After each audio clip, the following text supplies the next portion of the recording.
Le Cap se trouve au bord d'un précipice après être sorti de l'une des sécheresses les plus dévastatrices il y a tout juste 5 ans. La région pourrait subir un nouvel épisode de sécheresse prolongée si les pluies d'hiver n'arrivent pas à temps. Notre saison des pluies devrait intervenir autour d'avril où nous devrions obtenir 50 à 60 mm de précipitations qui devraient augmenter régulièrement en juin, juillet et août.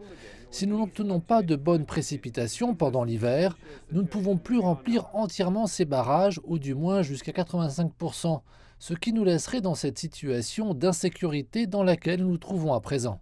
La réutilisation de l'eau, le dessalement et les sources d'eau souterraines sont des pistes explorées pour accroître l'approvisionnement de 300 millions de litres par jour dans les 7 prochaines années.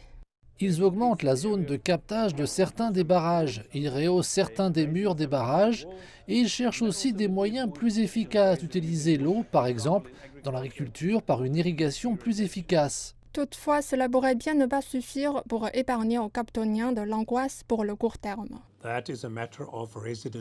Le problème est que les habitants ont oublié les bonnes leçons de la sécheresse, où nous avions réduit notre consommation jusqu'à 500 mégalitres. Or, nous sommes passés à présent à plus du double. Cela signifie que tôt ou tard, nous devrons à nouveau introduire des limitations ou des restrictions d'eau. Les systèmes météorologiques erratiques menacent la sécurité de l'eau, les systèmes alimentaires et les moyens de subsistance non seulement au Cap, mais aussi sur l'ensemble du continent. Ce sont des questions sur lesquelles les dirigeants africains devraient revenir alors que l'Union africaine tient son 36e sommet.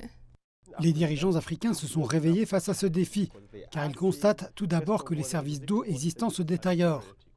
Le Partenariat mondial pour l'eau travaille très étroitement avec l'Agence sanitaire africaine de l'Union africaine pour mettre en œuvre ce que nous appelons le partenariat pour l'investissement dans l'eau, pour aider à combler le déficit d'investissement dans l'eau sur le continent. Actuellement, il est estimé entre 11 et 20 milliards par an.